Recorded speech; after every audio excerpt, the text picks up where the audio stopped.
La Bible révèle que la fin de toute chose est proche et que Dieu appelle tout homme à pouvoir se réjouir de la seconde venue de Jésus-Christ.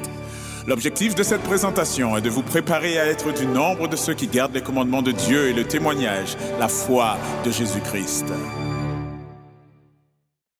Eh bien, je souhaite la bienvenue à chacun d'entre vous et encore une fois, un bon sabbat à chacun.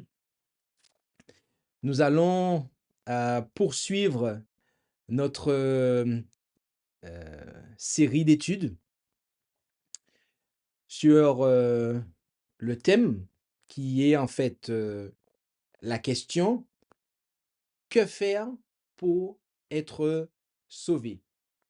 Voilà très précisément, que faire pour être sauvé? Et durant cette heure, pour cette deuxième présentation, nous allons considérer, eh bien, que le pécheur a besoin du Christ. Mais afin de pouvoir commencer, je voudrais vous inviter à pouvoir prendre la position qu'il convient avec moi pour la prière. Et donc, pour ceux qui le peuvent, allons-y,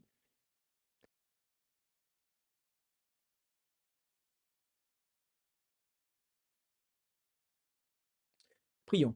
Notre Dieu, notre Père céleste, nous voulons te remercier pour ce privilège que tu nous donnes de pouvoir nous présenter devant toi.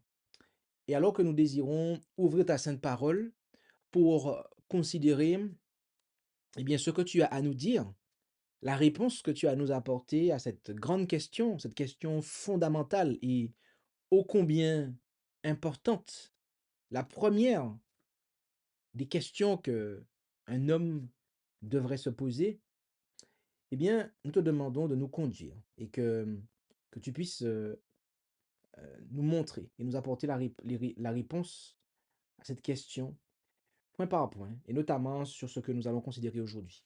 Et tout cela, nous te le demandons au nom et par les mérites de Jésus. Amen.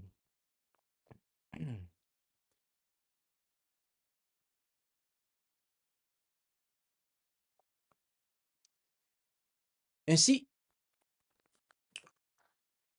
nous allons voir aujourd'hui que le pécheur a besoin du Christ. La fois précédente, nous avons considéré l'amour de Dieu.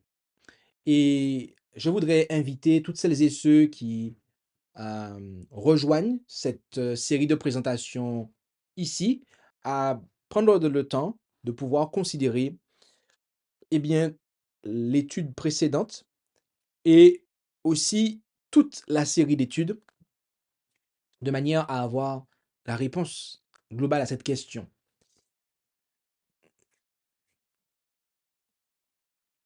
Quelle vertu est acquise si nous respectons Dieu et lui obéissons? OK?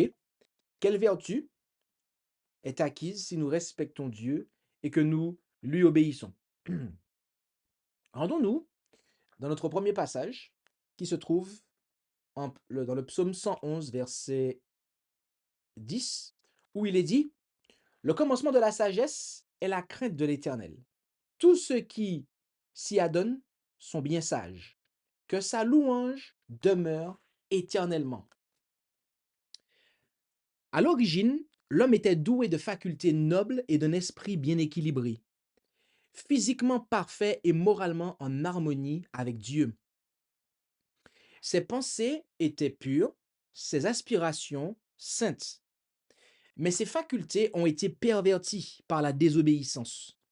Et l'égoïsme a pris dans son cœur la place de l'amour.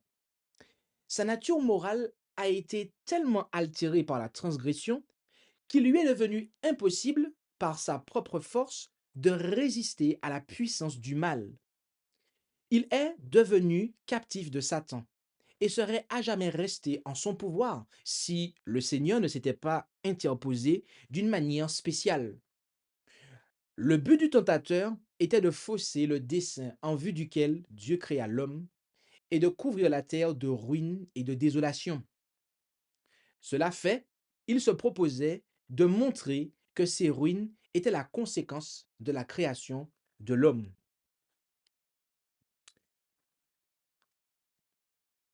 Pourquoi Adam et Ève se sont-ils cachés de Dieu?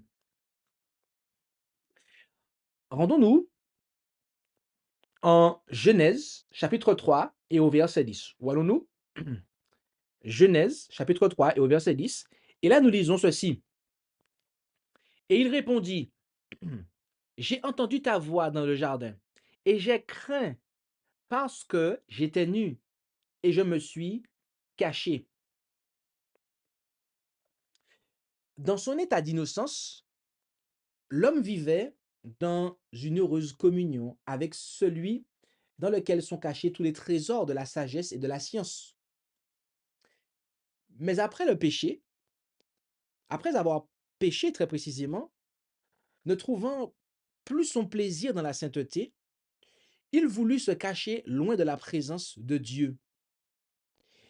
Et telle est encore la condition du cœur irrégénéré. Il ne bat pas à l'unisson avec le cœur de Dieu et il ne trouve par conséquent aucune jouissance dans sa communion.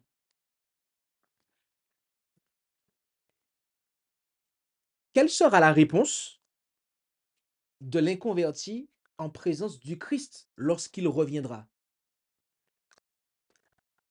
Rendons-nous en Apocalypse 6, verset 16. Où allons-nous? En Apocalypse 6 et au verset 16. Et là, nous lisons ceci.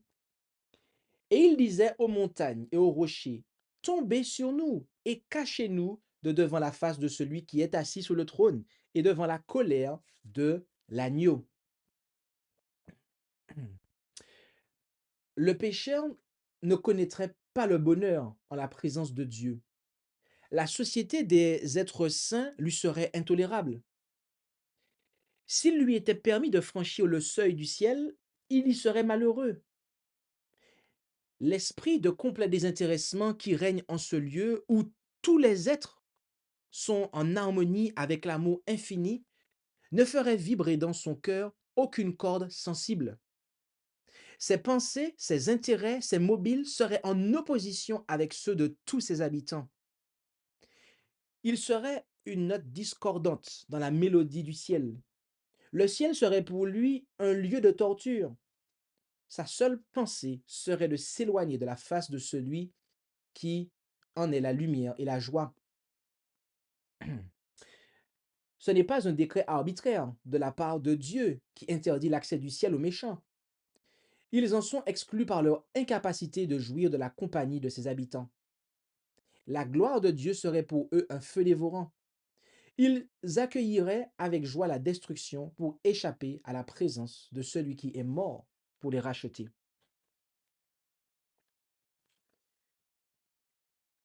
Pourquoi le pécheur n'a-t-il pas la capacité de purifier son propre cœur? Quelle est la raison à cela? Rendons-nous ensemble en Job 14, verset 4. Où allons-nous? En Job 14, verset 4. Et là, nous lisons. Qui est-ce qui tirera une chose nette de ce qui est souillé? La réponse est personne. Il nous est impossible par nous-mêmes de nous arracher à l'abîme du péché dans lequel nous sommes plongés. Nos cœurs sont mauvais et nous sommes incapables de les changer. Comment d'un être souillé sortira-t-il un homme pur? Il n'en peut sortir aucun. L'affection de la chair est inimitié contre Dieu parce qu'elle ne se soumet pas à la loi de Dieu et qu'elle ne le peut même pas, nous dit Romains 8, verset 7. L'éducation, la culture intellectuelle, l'exercice de la volonté, les efforts humains peuvent produire une certaine correction extérieure de la conduite. Mais ils ne sauraient changer le cœur, ni purifier les sources de la vie. Pour ramener l'homme de l'état de péché à celui de sainteté, il faut une puissance qui agisse du dedans, une vie nouvelle qui vienne d'en haut. Cette puissance, c'est Jésus. Sa grâce seule peut purifier les facultés inertes de l'âme humaine et les attirer vers Dieu et la sainteté.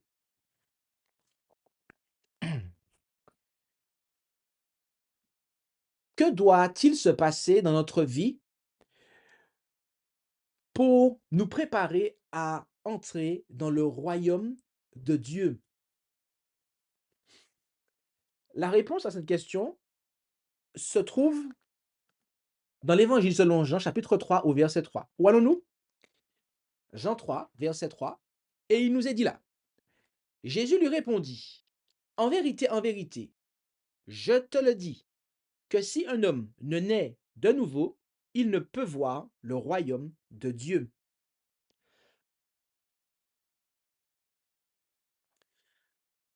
Le Sauveur dit, si un homme ne naît de nouveau, autrement dit, s'il ne reçoit un cœur nouveau et des aspirations nouvelles qui l'entraînent vers une nouvelle vie, il ne peut voir le royaume de Dieu. La notion d'après laquelle il suffirait à l'homme de travailler à développer le bien qui est naturellement en lui est une erreur fatale.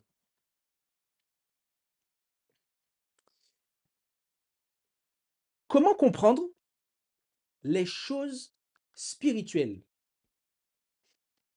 Comment cela nous est-il possible?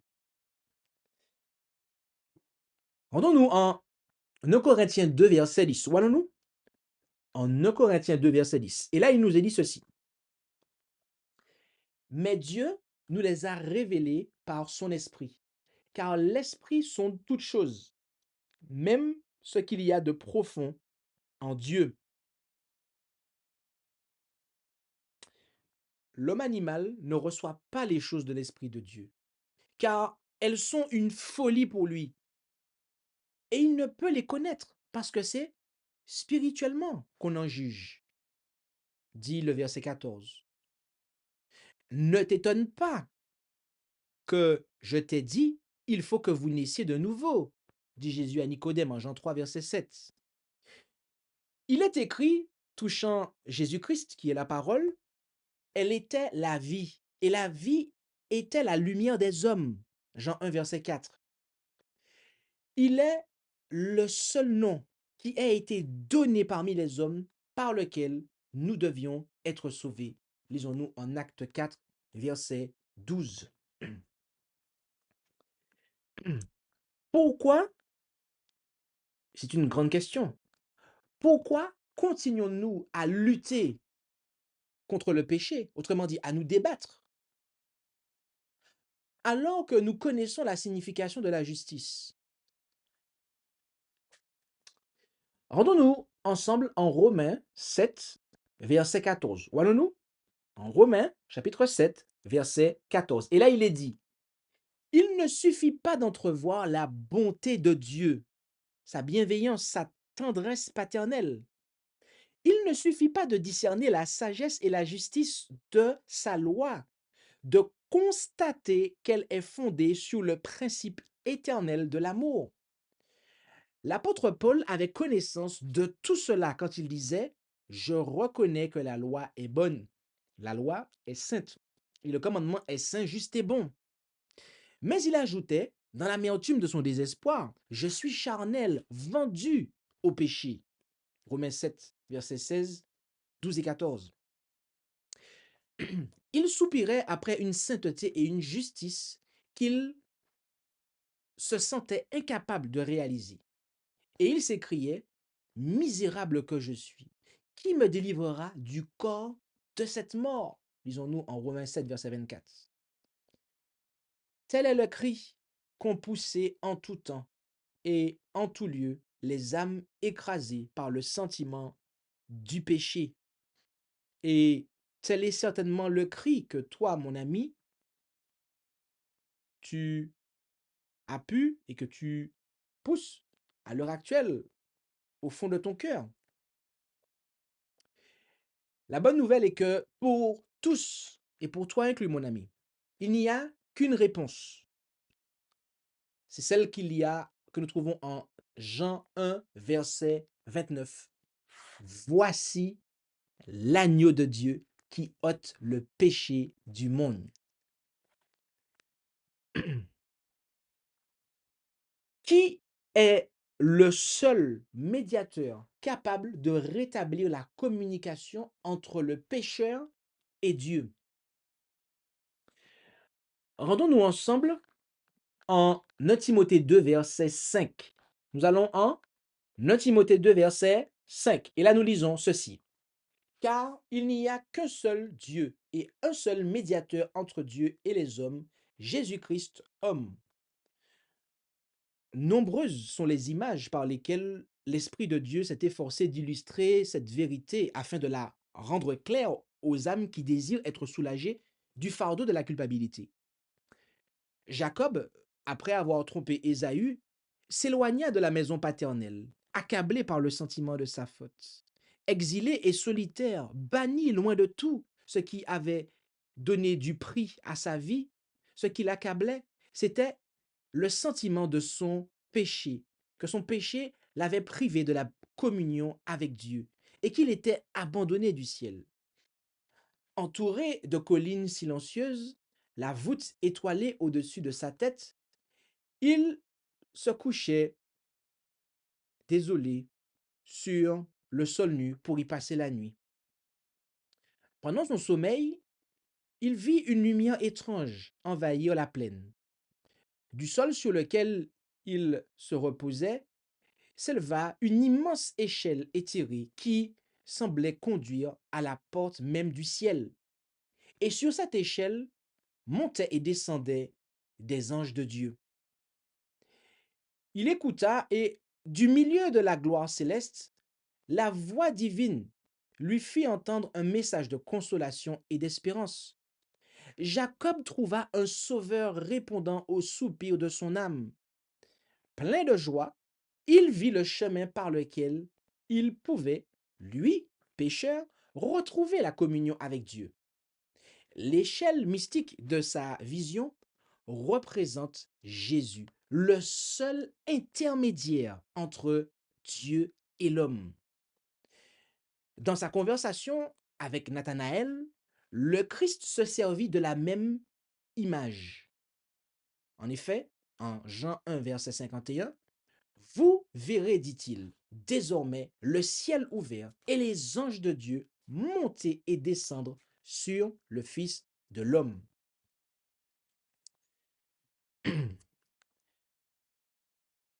Quel est l'unique chemin menant au Père? Rendons-nous en Jean 14, verset 6. Nous allons en Jean 14, verset 6. Et là, nous lisons. Jésus lui dit, « Je suis le chemin, la vérité et la vie. Personne ne vient au Père que par moi. » Après son apostasie, l'homme s'était séparé de Dieu. La terre avait, pour ainsi dire, divorcé d'avec le ciel. À travers l'espace qui les séparait, les communications étaient devenues impossibles. Mais grâce à Jésus-Christ, la terre a été de nouveau reliée au ciel. Par ses mérites, le Sauveur a jeté un pont sous l'abîme creusé par le péché, de sorte que les anges peuvent communiquer avec l'homme. Par Jésus, l'homme déchu, faible et impuissant, a pu de nouveau avoir accès à la source de la puissance infinie. Pourquoi toute tentative de se sauver des rangs de l'humanité déchue est-elle vaine pour nous? Rendons-nous en Éphésiens chapitre 2, versets 8 et 9. Nous allons en Éphésiens chapitre 2, versets 8 et 9, et là, nous lisons ce qui suit. Car vous êtes sauvés par grâce, par la foi, et cela ne vient pas de vous. C'est un don de Dieu, et ce n'est point par les œuvres, afin que personne ne se glorifie. C'est donc en vain que l'humanité rêve de progrès, en vain qu'elle travaille à son relèvement, si elle néglige cette source unique d'espérance et de salut qui lui est offerte en Jésus. Toute grâce excellente et tout don parfait procède de Dieu. Lisons-nous en Jacques 1, verset 17. Il n'y a pas, dis-je, il n'y a pas hors de lui de véritable excellence de caractère. Et le seul chemin qui mène à Dieu, c'est Jésus-Christ. Il a dit qu'il est le chemin, la vérité et la vie, et que nul ne vient au Père que par lui.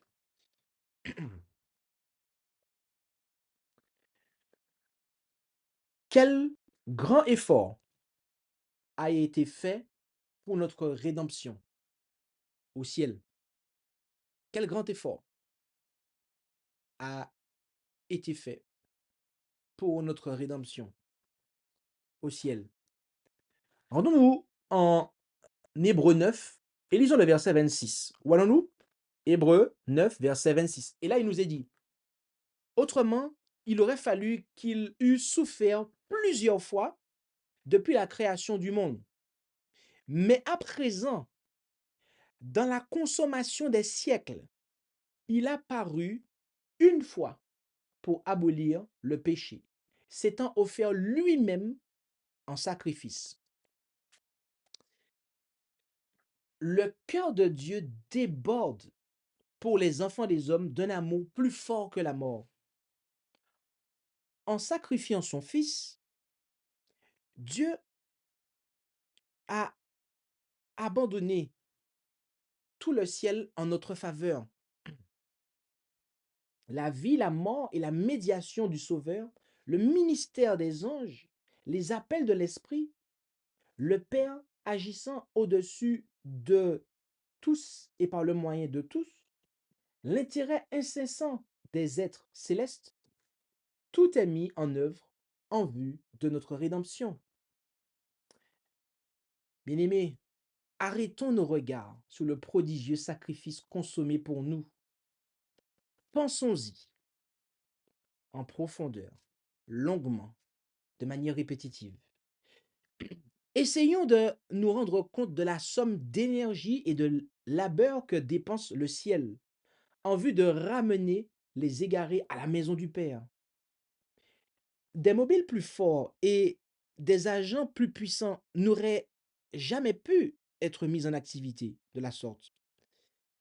La récompense inouïe réservée à ceux qui font le bien, les jouissances du ciel, la compagnie des anges, la communion et l'amour de Dieu et de son Fils, le perfectionnement et le développement de toutes nos facultés à travers les siècles éternels. Ne sont-ce pas là des encouragements suffisants pour rendre à notre Créateur et Rédempteur le service affectueux de nos cœurs?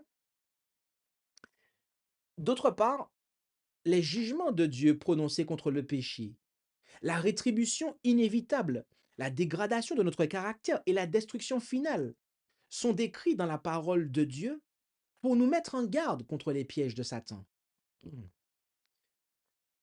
Ne nous inclinerons-nous pas humblement devant la miséricorde de Dieu? Qu'aurait-il pu faire de plus pour nous? Entrons en rapport avec celui qui nous a aimés d'un amour incommensurable. Profitons de l'occasion qui nous est offerte afin d'être transformés à l'image du Sauveur et de rentrer dans la société des anges, ainsi que dans la faveur et la communion du Père et du Fils.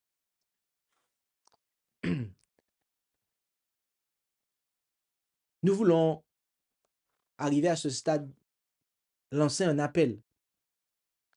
Nous voulons arriver à ce stade, lancer un appel. Et il y a 4 affirmations cette fois-ci. Et nous voudrions savoir si, et plus précisément, quelle sera votre réponse par rapport à ces affirmations, suite à ce que nous avons considéré dans la parole de Dieu. Prêtez bien attention pour savoir quelle réponse que vous allez apporter individuellement devant Dieu.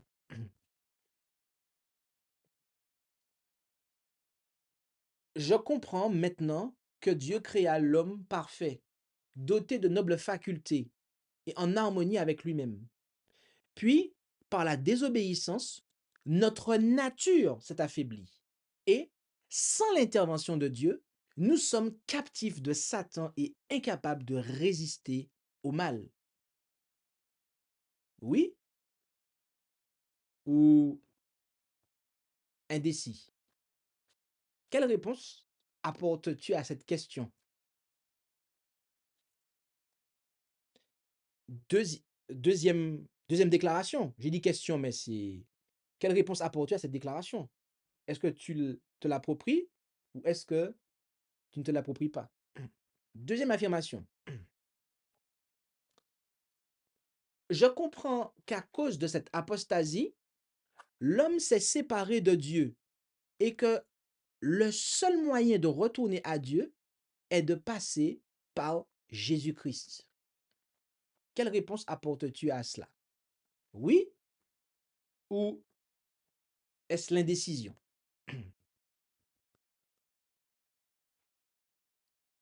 Nous n'avons pas mis non, hein. Parce que des fois, on peut être indécis.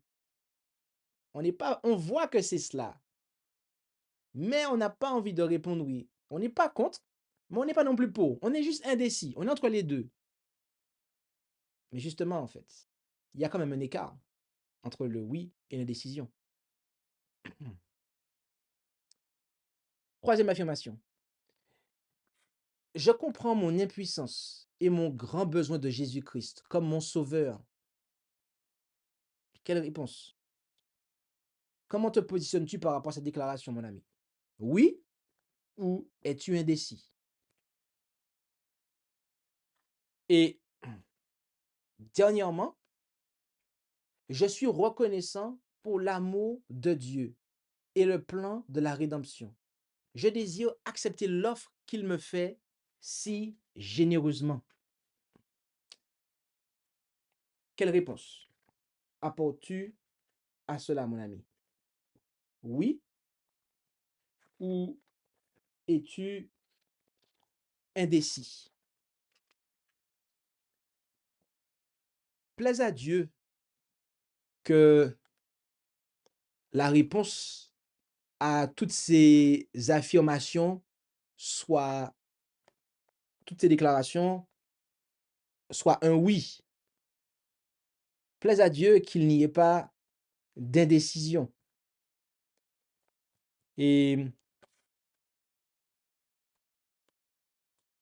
car l'amour de Dieu n'attend que nous.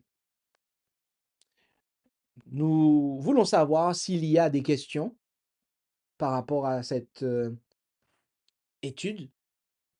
Et nous allons donc demander ce qu'il en est. Et n'hésitez pas à pouvoir à poser vos questions si vous en avez.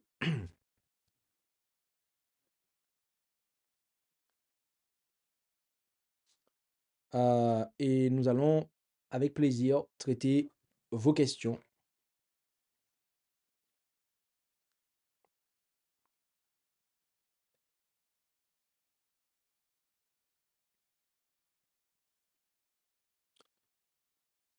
S'il y a des questions que vous avez à poser, et je le dis aussi pour celles et ceux qui suivront l'enregistrement de cette étude, si vous avez des questions, n'hésitez pas à poser vos questions dans le chat de l'enregistrement vidéo et nous y répondrons.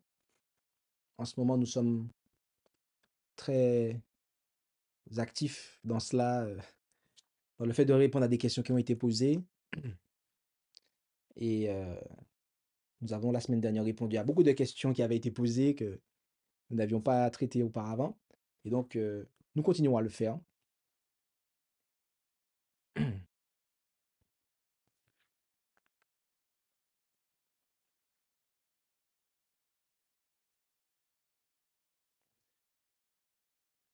Alors, il semblerait que tout soit clair et limpide pour tout le monde. Je pense que il n'y a pas beaucoup de difficultés ici. Mais l'occasion est donnée, donc je vais encore refaire une dernière relance. Et après cela, s'il n'y a rien à rajouter, après cette dernière relance, eh bien, nous allons considérer que euh, nous pouvons clôturer ce moment.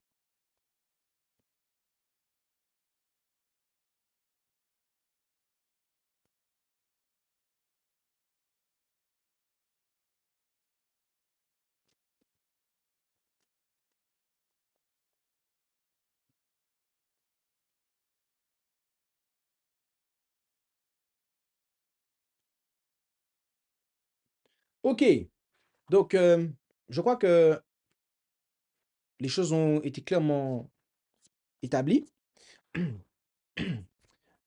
De ce fait, nous allons, nous allons prier. Nous allons prier et nous allons donc prier et je vous inviterai à pouvoir, là où c'est possible, prendre la position qu'il convient pour cela.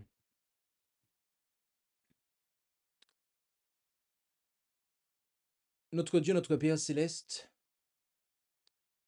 nous voulons te remercier pour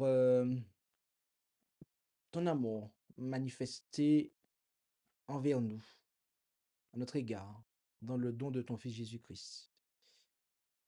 Nous comprenons que tu nous as créés parfaits, dotés de facultés nobles, en harmonie avec toi, mais que notre désobéissance, que par la désobéissance de l'homme, eh bien, notre nature s'est affaiblie, et que sans toi, nous sommes captifs de l'ennemi. Et cela nous a séparés de toi. Et notre seul moyen de revenir à toi est de passer par Jésus. De ce fait, nous sommes totalement impuissants et nous avons grandement besoin de Jésus. Et Père Céleste, nous sommes reconnaissants pour l'amour que tu as manifesté à notre égard et le plan du salut. Et nous désirons l'accepter, ce que tu nous offres si généreusement. Père, qu'il n'y ait aucune indécision à l'ouïe de ce message, mais qu'au contraire, que tous puissent, eh bien, dire à l'unisson, oui, veuille mettre en déroute les puissances du malin qui lutteront pour empêcher à ce que l'âme qui écoute ce message dise oui, mais en déroute les puissances de l'ennemi qui vont œuvrer pour empêcher à quelqu'un de dire oui à ce message. Et tout cela pour ta gloire. Nous t'en prions au nom de Jésus. Amen. Eh bien, nous vous remercions de votre participation et nous vous donnons donc rendez-vous à chaque semaine. Donc, à la prochaine fois que nous aurons cette présentation, ce sera la semaine prochaine, à la même heure, au même endroit.